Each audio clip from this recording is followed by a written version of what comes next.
Well, turning now to the devastation in the South, the death toll has reached 342. 250 of those are in Alabama alone, and the numbers could rise. Emergency officials are warning there are still many unaccounted for. Alabama Congressman Spencer Bachus represents Alabama's 6th congressional district, which includes some of the hardest hit areas and portions of Tuscaloosa. He joins us now by phone to give us an update. Congressman, thanks so much for your time today. Shannon, glad to be with you. What can you tell us about how folks are doing right now on the ground?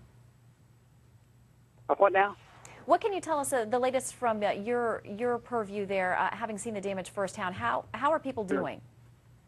Well, the people's resilience, it's amazing. The families that have lost everything, they're just thankful to be alive, and those that have lost family members, of course, they're going through the loss of their homes, their family members, but they're being their neighbors, their friends, their churches are supporting them, and they're just trying to get through this.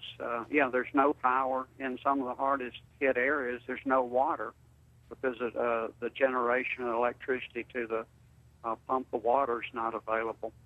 And it's so widespread. I mean, we're talking about 5 or 6 major cities, but we're also talking about 20 or 30 medium-sized towns and literally 200 or 250 communities. In fact, every day we hear of one of the more remote communities that basically it took a day or two for people to realize how bad the damage was.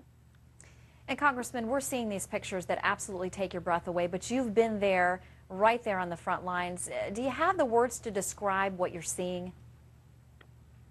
No. I've seen things this time that I didn't see in 1998, and I thought I had never seen anything like 1998. You can see oak trees with all the bark stripped off of them.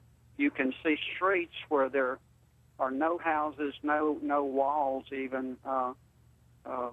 In fact, a lot of the pictures that I see in the newspaper actually have walls or, roofs caved in.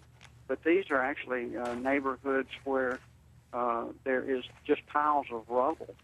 And it's difficult to describe. I found a penny laying on the ground that was actually cut in half. It looked as if it had been, chopped in half by a machine. And I'm not sure how you could ever get leverage, how wind could do something like that. Congressman Spencer Bachus, our thoughts and prayers are with you and the people of Alabama there, and we know volunteers are flooding in to help as well. Thanks for taking time out to give us an update.